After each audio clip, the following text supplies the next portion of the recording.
Hello everyone, welcome to Samta Education Trust. This is Neelam, your mentor for English, and after a long gap, I am here to discuss all the important questions for all your upcoming exams. So without further delay, let's start our session. So, as per the direction, identify the words that are similar in meaning to the phrase in underline.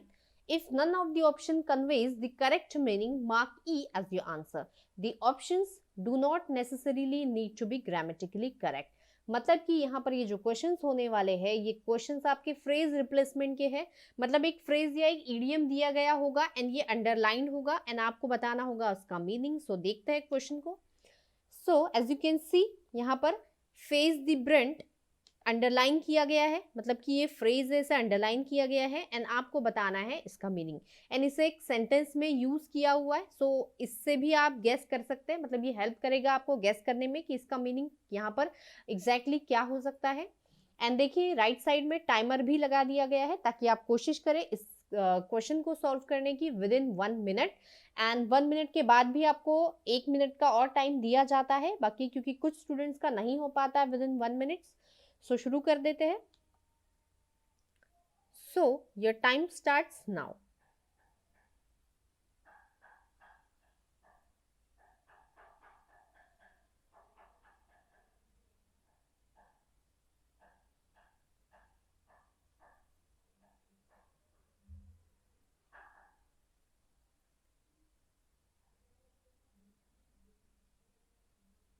Time up guys. I hope सभी का answer आ चुका है. एक और minute आपको यहाँ पर मिल रहा है ताकि आप कोशिश करें.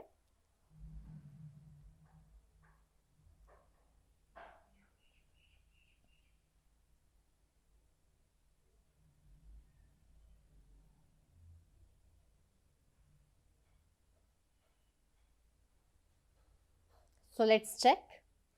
The untested approach might probably be appropriate for the UK, which is facing the brunt of the virus. मतलब यहाँ पर बात की जा रही है यूके की कि यूके क्या कर रहा है, फेस कर रहा है facing the brunt of the virus का एज अ डेस्परेट मेजर. तो आपको बताना है इस ईडियम का इस फ्रेज का मीनिंग. तो यहाँ पर देखते हैं. First is to face the situation को फेस करना. नहीं, ये एलिमिनेट हो जाएगा. टू फेस नेगेटिव इफेक्ट्स, किसी चीज का नेगेटिव इफेक्ट बुरा असर उसे फेस करना. नहीं, एग्जैक्टली ये मीनिंग नहीं होगा. थोड़ा मिलता जुलता हो सकता है बट एग्जैक्ट मीनिंग इस फ्रेज का ये नहीं है. टू डिस्ट्रॉय समथिंग है ना which is facing the brunt of virus. नहीं, टू डिस्ट्रॉय समथिंग भी नहीं होगा.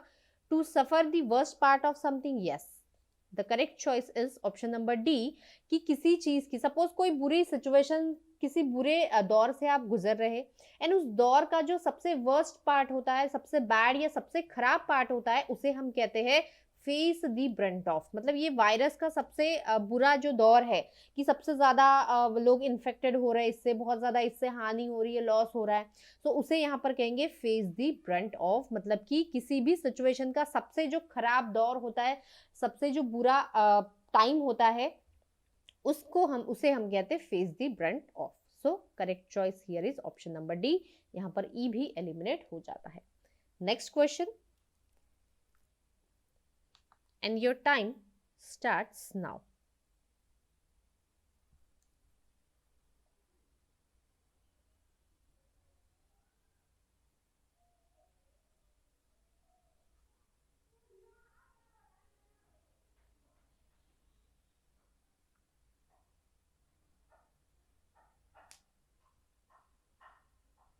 So time up guys, 1 more minute.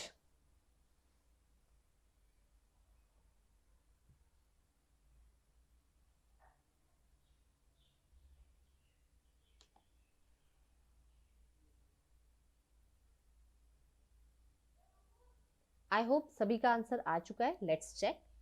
It now faces the risk of, मतलब किसी चीज की बात की जा रही कि वो फेस कर रहा है रिस्क किस चीज की, ऑफ लूजिंग स्टीम और spinning out of control.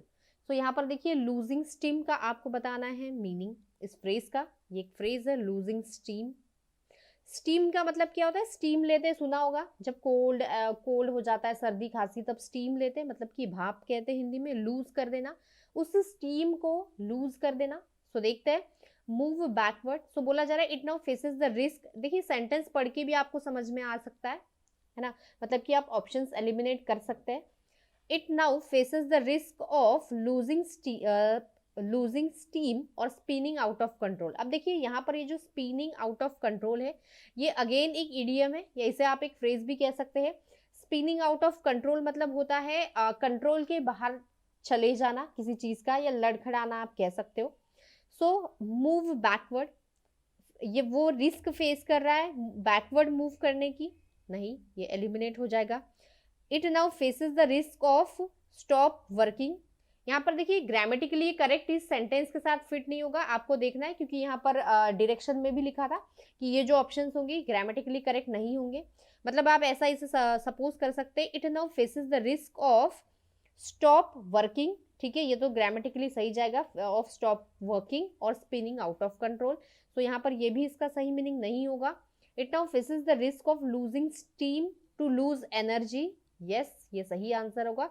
To lose steam, steam मतलब भाप लूज कर देना, नहीं, नन ऑफ द अबाउ भी नहीं, क्योंकि लूजिंग स्टीम भाप को लूज कर देना मतलब कि होता है एनर्जी या स्ट्रेंथ या ताकत या जो फोर्स है उसे लूज कर देना। जो एनर्जी है, जो उत्साह है, उसे विगरनेस है अंदर, उसे लूज कर देना, उसे हम कहते हैं energy, sorry losing steam. So यहाँ पर जो सही आंसर होगा वो option number C, to lose energy, है ना। It now faces the risk कि वो जो जिस एनर्जी से वो काम कर रहा है, ये जो भी चीजें चल रही है, वो अब उतने स्ट्रेंथ या एनर्जी से नहीं चलेगी, या तो वो क्या हो जाएगा, आउट ऑफ कंट्रोल भी हो सकता है। इस तरीके से यहाँ पर बात की जा रही है। Next question, and your time starts now.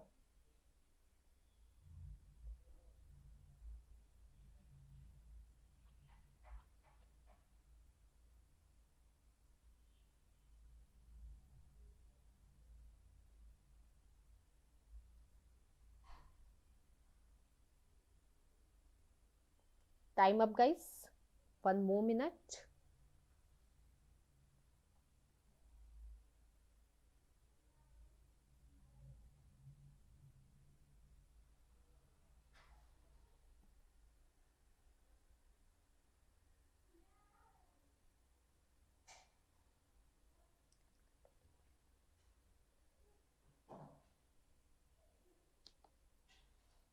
So let's check. With the virus running amok, the UK has revised its policy to delay the second dose of Pfizer vaccine despite no trial data to support this. The second Pfizer jab is originally scheduled 3 weeks after this. So यहाँ पर क्या बोला जा रहा है, with the virus running, ये जो virus है ये कैसे कर रहा है, कैसे रन कर रहा है, एमॉक। सो ये रनिंग एमॉक यहाँ पर एक फ्रेज है, इसका मीनिंग आपको फाइंड करना है। आई होप आप इस सेंटेंस से समझ भी गए होंगे कि ये जो वायरस है काफ़ी तेज़ी से चल रहा है, या अनकंट्रोल तरीके से चल रहा है, डिस्ट्रक्टिव तरीके से चल रहा है, इसलिए यूके ने ये सारी चीज़ों को रिवाइज की है, पॉलिसी रिवाइज की है, ये जो भी सारी स्टेप्स ली है यूके ने, इस तरीके की बात यहाँ पर की जा रही है। So with the virus run fast, so run देखिए आप इसे रनिंग करके भी यहाँ पर फिट कर सकते हैं, क्योंकि ग्रामेटिकली हमें ऑप्शन को चेक नहीं करना है, हमें सिर्फ मीनिंग बताना है। So with the virus running fast, काफ़ी फास्ट तरीके से रन कर रहा है। सो वायरस रन कर रहा है, दौड़ रहा है, सो ये तो फिट नहीं हो रहा है लॉजिकली, सो इसे एलिमिनेट कर देंगे। With the virus acting uncontrollably, yes कि अनकंट्रोल्ड वे से आगे बढ़ रहा है, कि इसे कंट्रोल ही नहीं कर पा रहे, इसीलिए यूके ने क्या किया, उसकी जितनी भी पॉलिसीज थी उन्हें रिवाइज कर दिया गया। तो yes this could be our correct choice. Next check करते हैं, एक्ट स्मार्टली, स्मार्टली एक्ट करना, वायरस एक्ट करेगा स्मार्टली नहीं, ये एलिमिनेट हो जाएगा।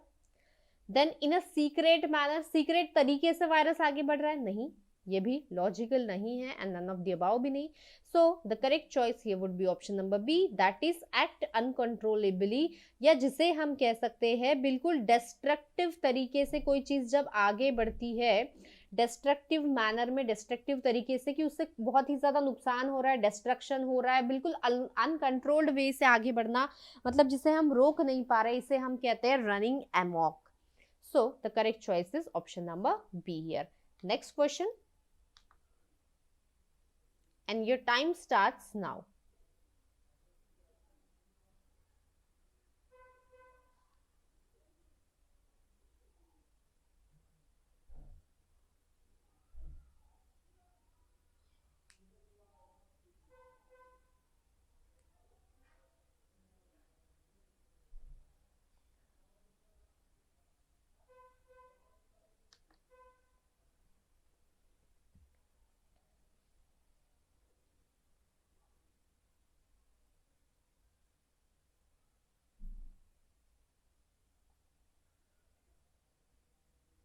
So let's check. However, it is difficult to shake off the impression that the court is seeking to impose a compromise on the farmers union. So ये बहुत ही difficult है क्या करना, to shake off the impression, इस impression को shake off कर देना. अब shake off का मतलब क्या होता है, किसी चीज से छुटकारा पाना, इसे हम कहते हैं shake off कर देना. तो इस impression से छुटकारा पाना ये कैसा है, काफी difficult है कि कोर्ट जो है ये सीख कर रहा है to impose a compromise on the farmers union, है ना. इस चीज को हम कह सकते हैं उसे मुक्त कर देना. गेट रीड ऑफ मतलब क्या होता है, किसी चीज से मुक्त हो जाना, है ना. कोई प्रॉब्लम है, किसी प्रॉब्लम का सॉल्यूशन अगर फाइंड कर लेना तो उसे भी हम गेट रीड ऑफ कहते हैं. मतलब कि मुक्त हो जाना उस प्रॉब्लम से. ओके ये छुटकारा पा लेना, हिंदी में आप इसे कहेंगे तो ये हो जाएगा छुटकारा पा लेना. तो यहाँ पर देखेंगे it is difficult to shake off मतलब गेट रीड ऑफ. यस बिल्कुल सही हो जाएगा इसका आंसर. शेक ऑफ का मतलब ही यहाँ पर होता है to get rid of something, किसी चीज से छुटकारा पा लेना. शेक समथिंग क्विकली, किसी चीज को क्विकली शेक करना, नहीं ये गलत हो जाएगा. अवॉइड इज समथिंग, किसी चीज को अवॉइड करना, नहीं. अज्यूम करना, and none of the above भी नहीं. सो यहाँ पर जो सही आंसर होगा शेक ऑफ मतलब होता है to get rid of something, किसी चीज से छुटकारा पाना. जैसे एग्जाम्पल, अगर एग्जाम्पल की बात करें, he stamped his feet to shake off the snow from his boots. मतलब उसके जो बूट्स थे, जो शूज थे, उसमें क्या हो गया था, बहुत सारा स्नो लग गया था, बर्फ लग गया था. ओके तो उसने क्या किया, स्टैम्प मतलब होता है जोर जोर से हिलाना या झटकना. तो अपने फीट को, पैरों को उसने क्या किया, हिलाया, शेक किया. किस लिए, क्योंकि उसे क्या करना था, शेक ऑफ करना था. ये जो स्नो था, ये जो बर्फ था, इससे उसे क्या करना था, छुटकारा पाना था, है ना. He wanted to get rid of the snow, जो कि उसके पैरों में लग चुका था, ये चिपक गया था या स्टिक हो गया था इस तरीके से. तो यहाँ पर जो सही आंसर होगा वो option number A. Next question, and your time starts now.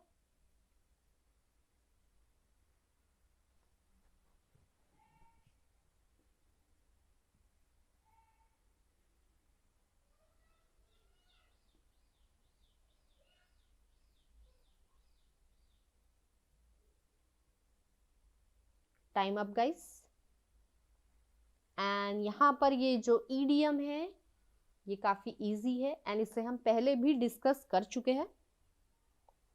So I think हमने इसे एरर डिटेक्शन के पार्ट में लिया था. So let's check. The Andhra Pradesh high court's order seem to have reverse the scheme of things. मतलब चीजों को क्या कर दिया, बिल्कुल रिवर्स कर दिया. कैसे, by putting the cart before the horse, है ना. हॉर्स को पहले रख दिया है. कार्ट मतलब क्या होता है, गाड़ी. हॉर्स मतलब घोड़ा. घोड़ा गाड़ी, बैठे होंगे आए हो बहुत सारे लोग घोड़ा गाड़ी में. तो यहाँ पर बोला जा रहा है अब जब आप घोड़ा गाड़ी में बैठते हैं, है ना, इस कार्ट में जब आप बैठते तो आपने देखा होगा कार्ट पीछे होता है, घोड़े आगे होंगे ना, तभी तो वो आगे बढ़ेगी गाड़ी. लेकिन यहाँ पर किया क्या है, आंध्र प्रदेश हाई कोर्ट ने कार्ट को पहले रख दिया एंड देन हॉर्स को रखा है. तो कार्ट अगर सामने होगा तो कार्ट चलेगा कैसे, है ना, फॉरवर्ड कैसे मूव करेगा. मतलब चीजों को बिल्कुल उल्टा पुल्टा कर दिया है, उनके ऑर्डर को क्या कर दिया है, बिल्कुल रिवर्स कर दिया है. सो क्यों, in asking to ascertain if there is constitutional breakdown in the state. So let's check to do things in correct order. Correct order नहीं, ये बिल्कुल गलत ऑर्डर है ना. क्योंकि पहले घोड़े होंगे तब पीछे गाड़ी होगी, तभी तो गाड़ी आगे बढ़ेगी. घोड़े ही तो आगे गाड़ी को आगे लेकर जाएंगे. सो करेक्ट ऑर्डर तो बिल्कुल नहीं, ये तो बिल्कुल अपोजिट आंसर हो गया. To avoid this situation, situation को अवॉइड करना भी नहीं. स्टॉप दी हॉर्स नहीं. To do things in wrong order, yes, कि चीजों को बिल्कुल गलत क्रम में करना, ये होता है put the cart before the horse. मतलब जो चीज आपको पहले करनी थी वो आप बाद में कर रहे हो, जो बाद में करनी थी वो पहले कर रहे हो. बिल्कुल रिवर्स कर दिया है आपने ऑर्डर, बिल्कुल गलत क्रम में जब हम किसी चीज को करते हैं उसे हम कहते हैं put the cart before the horse. So none of the above will also get cancelled here. So the correct choice would be option number D, to do things in wrong order. Next question, and यहाँ पर देखिए direction change है. आपको बताना है choose the word which is most similar in meaning to the word printed in bold, तो यहाँ पर वर्ड दिया हुआ है एंड आपको बताना है इसका सिनोनिम मतलब कि similar meaning. And I hope सभी को इसका आंसर 1 मिनट के विदिन 1 मिनट आ जाएगा। So start.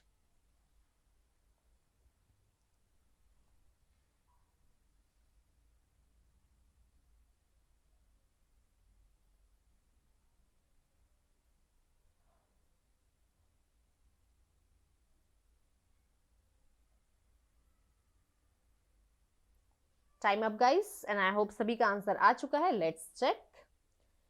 सो यहां पर आपको बताना था इस सीनिक वर्ड का meaning, synonym.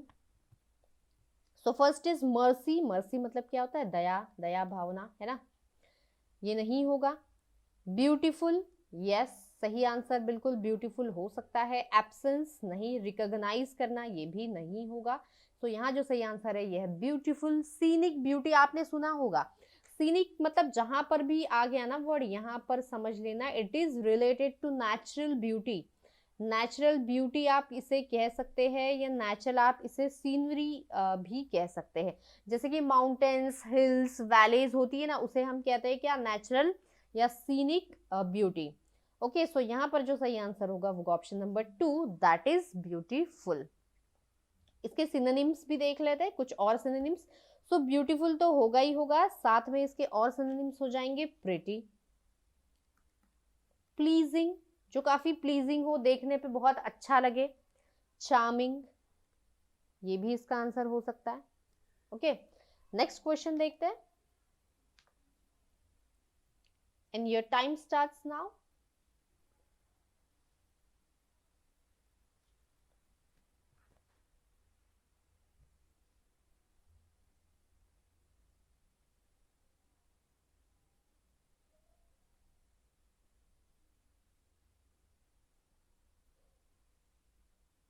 Time up guys, let's check. So the word is perishable and आपको बताना था इसका synonym. So first is seductive. seductive word आया है। seduce, seduce मतलब होता है अट्रैक्ट करना, मोहित करना जिसे हम कहते हैं। सो ये तो नहीं होगा। अर्जेंट, काफी अर्जेंट, नहीं। डीकेबल, इसका मतलब होता है जो जल्दी खराब हो जाता है, सड़ जाता है ना, उसे हम कहते हैं डीकेबल। यस, इसका सही आंसर ऑप्शन नंबर 3 ही होगा। फेमिलियर, फेमिलियर मतलब हमारे जान पहचान का, हम जो यूज टू होते हैं उन्हें, उसे कहते हैं फेमिलियर। तो ये भी यहाँ पर एलिमिनेट हो जाएगा। So the correct choice here would be option number 3, that is decayable. Perishable मतलब क्या होता है? पेरिशेबल आइटम्स होते हैं ना, पेरिशेबल फूड आइटम्स, जैसे कि फ्रूट्स होते हैं। तो फ्रूट्स क्या है? पेरिशेबल है। वेजिटेबल्स, तो वेजिटेबल्स क्या होता है? पेरिशेबल आइटम्स है ना। जैसे कि बटर हो गया, या ऐसी चीजें जो जल्दी से सड़ जाए, जो जल्दी से खराब हो जाए, उसे हम कहते हैं पेरिशेबल। ओके, जैसे आपको पता ही होगा वेजिटेबल्स, फ्रूट्स अगर फ्रिज में ना रखे तो क्या हो जाएंगे? पेरिश हो जाएंगे, खराब हो जाएंगे, है ना। एंड इवन रेफ्रिजरेटर में भी ज्यादा दिन तक नहीं टिक पाते हैं, कुछ एक लिमिट ही होता है। तो इन्हें, इन सबको हम कहते हैं perishable items. Next question, and यहाँ पर आपको बताना है इस वर्ड का अपोजिट। देखिए यहाँ पर डायरेक्शन 1, 2 दिया है, इसका मतलब 2 क्वेश्चन है जिनमें आपको बताना है वर्ड्स के अपोजिट मीनिंग, मतलब कि antonyms. So your time starts now.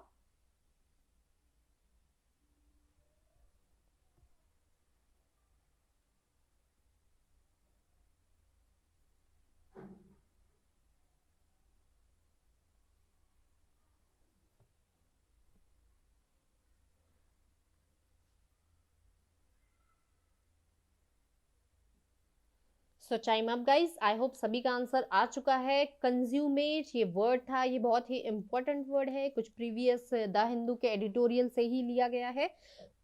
So let's check and आपको यहाँ पर बताना था इसका अपोजिट मीनिंग। सो पहले डिस्कस कर लेते हैं इसके सिनोनिम्स क्या होंगे। कंज्यूमेट मतलब होता है किसी चीज को अकम्प्लिश कर देना, फुलफिल कर देना, कंप्लीट कर देना, है ना। किसी चीज को आप कंप्लीट कर रहे हो, एग्जीक्यूट कर दे रहे हो, बिल्कुल किसी टास्क को आपने अकम्प्लिश, है ना। अकम्प्लिश मतलब क्या होता है? सक्सेसफुली उसे कंप्लीट कर देना, इसे हम कहते हैं कंज्यूमेट। तो यहाँ पर इसके सिनोनिम्स हो जाएंगे accomplish, fulfil, execute and carry. So let's check, absolve कर देना, एब्जॉल्व मतलब क्या होता है, किसी को फ्री कर देना, मुक्त कर देना, सॉरी फ्री होगा, सो ये तो नहीं होगा यहाँ पर। कीप मतलब कि रखना, नहीं। परफेक्ट, परफेक्ट भी नहीं होगा, परफेक्ट इसका सिनोनिम बिल्कुल हो सकता है, क्योंकि किसी चीज को आप सक्सेसफुली अकम्प्लिश कर रहे हो, कंप्लीट कर रहे हो, फुलफिल कर रहे हो, परफेक्ट कर रहे हो, तो यस ये इसका सिनोनिम होगा, सो ये तो नहीं होगा यहाँ पर। एंड लूज कर देना, yes the correct choice here would be option number 4, क्योंकि कंज्यूमेट मतलब क्या होता है, सक्सेसफुली किसी चीज को कंप्लीट कर देना, फुलफिल कर देना, एंड आप नहीं कर पाते हो, लूज कर देते हो, इसका मतलब जब आप एग्जीक्यूट कर रहे हैं किसी चीज को, है ना, शुरू कर रहे हो, तो इसका अपोजिट क्या हो जाएगा, लूज कर देना, नहीं कर पाए अगर आप किसी चीज को, तो क्या हो जाएगा, लूज या स्टॉप कर देना या इनकम्प्लीट किसी चीज को रखना। So this is the correct choice.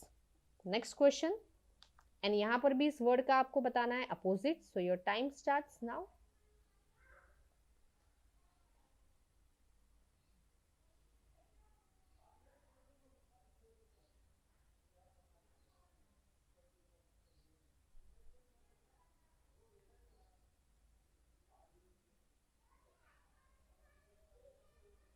So time up guys, let's check.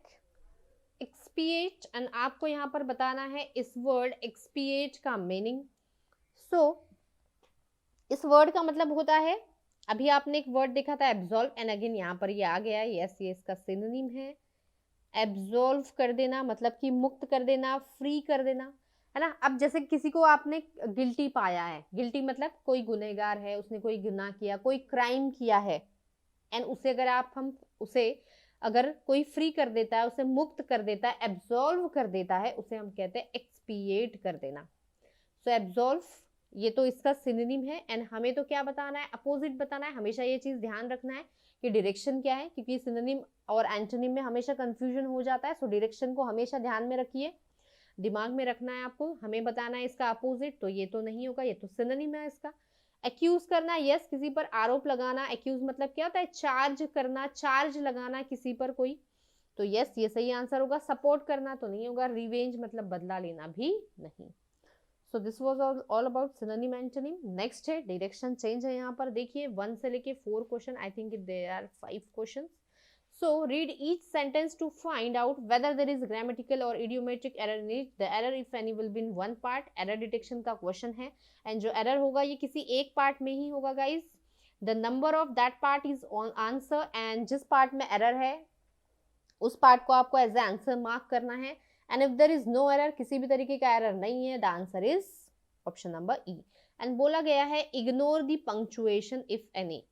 यानी एरर्स ऑफ पंक्चुएशन मतलब कॉमा, इन्वर्टेड कॉमा या सेमीकोलन, इस तरीके के कोई भी एरर अगर दिखाई देते हैं उन्हें अवॉइड करना है, क्योंकि ये एरर नहीं माने जाएंगे यहाँ पर। सो शुरू करते हैं, and your time starts now.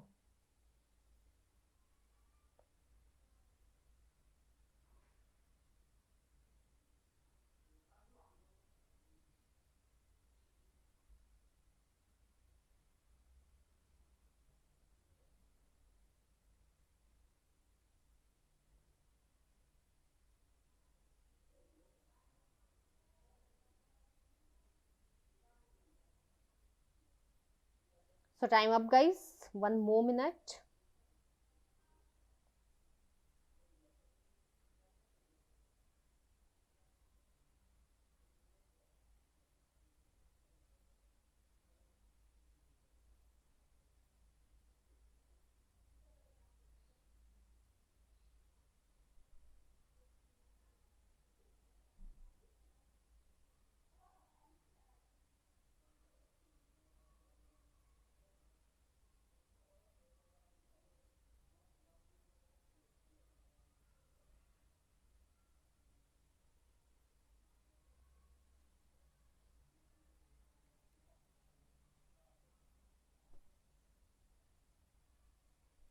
So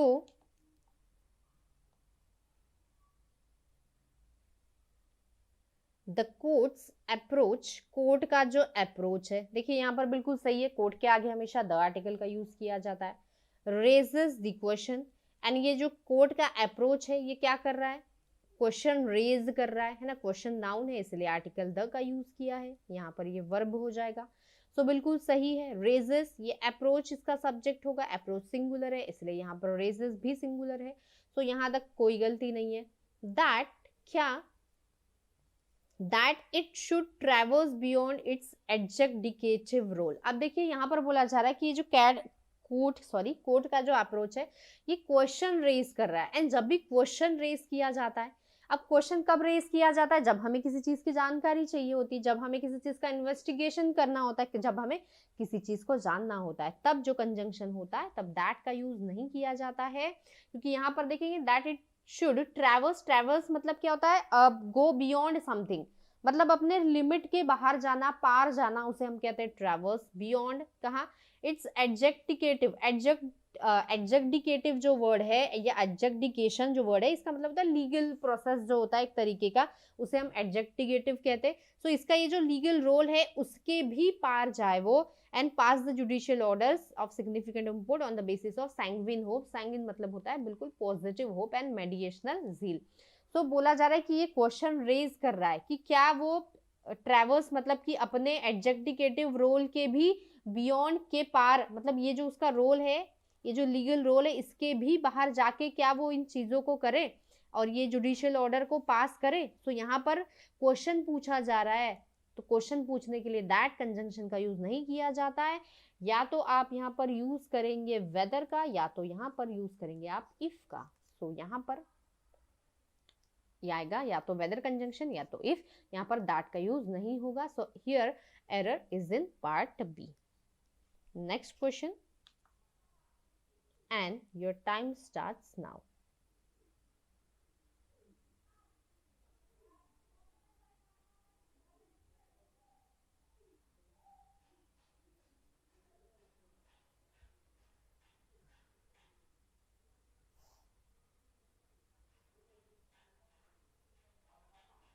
Time up guys, one more minute.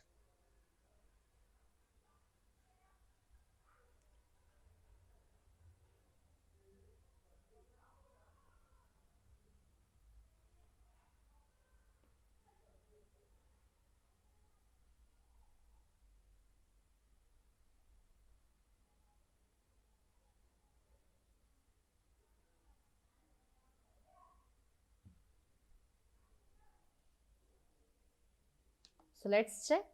Miss Bedi has, advice has के साथ वर्ब का थर्ड फॉर्म। सो इन्होंने क्या किया है, एडवाइज्ड किया है। देखिए ADVISED आया है। देखिए ये एक होता है ADVISE एडवाइस एंड एक होता है ADVICE एडवाइस। दोनों में बहुत ही डिफरेंस होता है बिकॉज ये जो एडवाइस है ये वर्ब है एंड एडवाइस का मतलब क्या होता है, राय देना किसी को। सो जब राय देने की, देना मतलब क्या होता है, क्रिया। ओके, सो जब भी वह बात आती है एक्शन वर्ड की, देने की, कुछ करने की, तब हम इस एडवाइस का यूज करते हैं। एंड जब सिर्फ राय, मतलब कि जब आप बोलते हो राय, he gave me an advice, उसने मुझे, एडवाइस के आगे एन तो नहीं होगा, अ पीस ऑफ एडवाइस, इस तरीके से कि उसने मुझे एक एडवाइस दी। तो यहाँ पर दी देना हुआ क्रिया, लेकिन यहाँ पर ये जो एडवाइस है ये नाउन की तरह काम कर रहा है। जब देने की बात होती है, जब ये एक्शन वर्ड की तरह काम करता है, क्रिया की तरह, तब ये ADVISE वाला एडवाइस यूज करना होता है। जब ये नाउन की तरह काम करता है तब ADVICE वाला आपको एडवाइस यूज करना होता है। सो यहाँ देखिए ये तो बिल्कुल सही है। एडवाइस किसे किया है, हिम को किया है। हिम यहाँ पर ऑब्जेक्ट हो जाएगा, मिस बेरी सब्जेक्ट है, यहाँ पर ये वर्ब है, ये हिम ऑब्जेक्ट हो जाएगा, बिल्कुल सही है। टू, क्या, टू रिफ्रेन, रिफ्रेन मतलब होता है दूर रहना, रिफ्रेन मिसलीडिंग द पब्लिक। अब देखिए रिफ्रेन जब भी आएगा, रिफ्रेन के साथ हमेशा फ्रॉम लग के आएगा एंड रिफ्रेन फ्रॉम का मतलब होता है किसी चीज को अवॉइड करना, किसी चीज को स्टॉप करना, किसी चीज से दूर रहना, इसे हम कहते हैं refrain from. So refrain from misleading the public about the centre and her office. तो देखिए एरर जो होगा ये ऑप्शन नंबर बी में होगा बिकॉज रिफ्रेन के साथ हमेशा प्रिपोजिशन टू का यूज किया जाता है। सो यहाँ पर जो एरर है ये प्रिपोजिशन का ही है। एंड हमेशा याद रख रहे रिफ्रेन के साथ फ्रॉम होता है एंड ये जो फ्रेजल वर्ब है ये बहुत ही इंपॉर्टेंट है। So here the error is in part B. Next question, and your time starts now.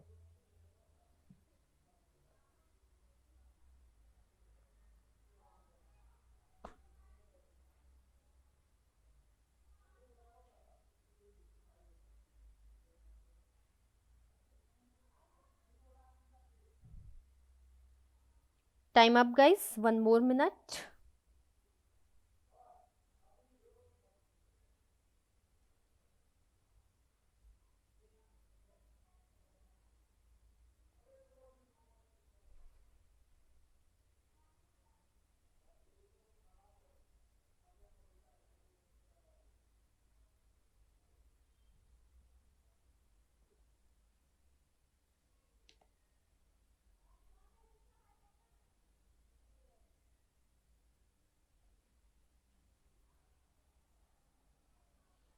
So let's check the Trump administration's decision.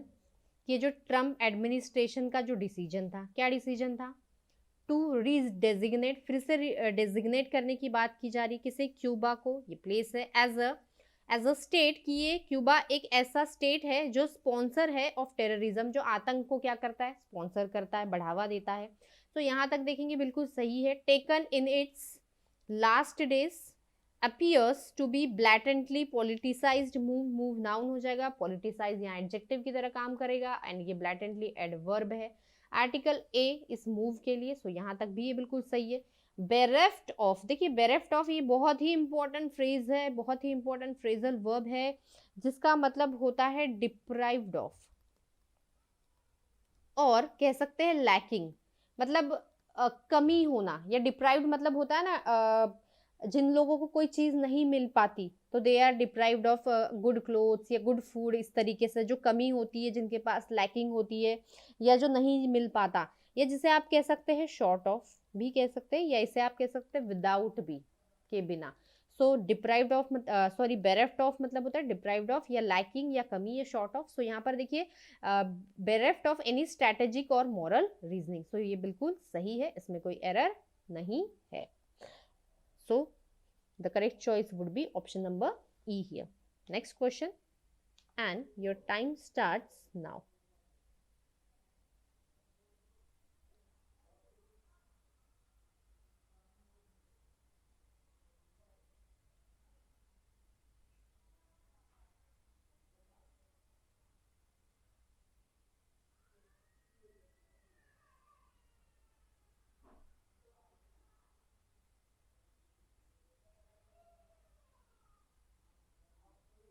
So time up guys.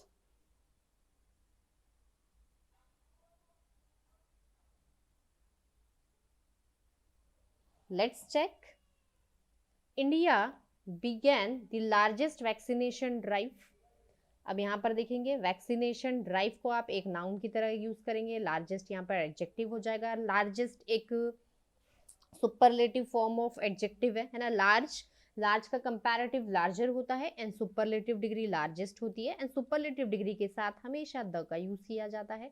तो बिल्कुल सही है। ये जो बिगेन है ये वर्ब की सेकंड फॉर्म है, सिंपल पास्ट में ये सेंटेंस है ना। अगर यहाँ पर BEGUN बिगन होता तो ये बिल्कुल गलत हो जाता है, क्योंकि जब भी हैज आएगा या जब भी हैव आएगा तब यहाँ पर बिगिन आएगा, कि ये बिगिन, ये जो वर्ड होता है बिगिन वर्ब, इसकी ये थर्ड फॉर्म होती है। सो बिगैन आया है, बिल्कुल सही है। सो द लार्जेस्ट, क्योंकि इस पर एक क्वेश्चन भी पूछा गया। देखिए begin first form, second form जो है ये बिगैन होती है, एंड जो थर्ड फॉर्म होगी ये बिगन होगी। तो जब भी आएगा हैज या हैव, फिर से एक बार बता देते, हैज हैव आएगा या हैड आएगा, इसके साथ हमेशा बिगन आएगा, और जब बिना किसी हेल्पिंग वर्ब के आएगा तब ये बिगन आएगा, एंड बिगिन वर्ब की फर्स्ट फॉर्म है। सो यहाँ तक तो बिल्कुल सही है। इन इट्स, किसमें? In its history with over, मतलब ओवर ज्यादा, किससे? 2 lakh people, error B part में obviously.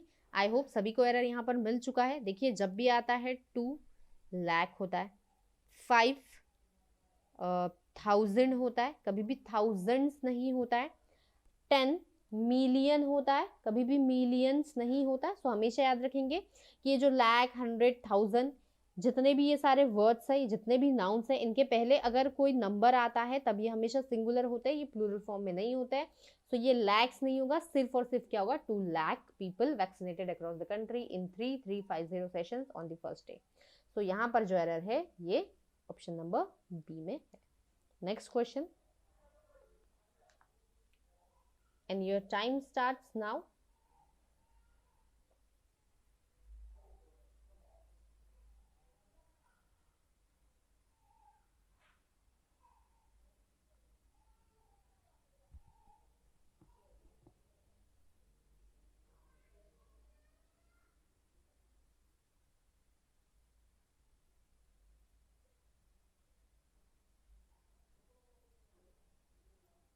So let's check. So it is the significant, sorry the नहीं है, it is significant that India, ये बहुत ही क्या है, significant है, important है, that India has not, कि India has not lag behind, कि इंडिया पीछे नहीं हटी है एनी अदर कंट्री, मतलब दूसरी कंट्री से इंडिया पीछे नहीं है, बिल्कुल सेम लेवल पर चल रही है. तो यहाँ पर बात करें हैज आया है, एंड हैज के साथ तो हमेशा वर्ब का थर्ड फॉर्म आता है. एंड ये लैग बिहाइंड जिसका मतलब होता है पीछे रहना, हो ना, मतलब सेम लेवल पे ना होना किसी चीज के या किसी पर्सन के या किसी भी चीज के. तो यहाँ पर हैज आएगा, ना हैज के साथ ये जो लैग वर्ब है ना, ये लैग्ड अपनी पास्ट फॉर्म में आएगा.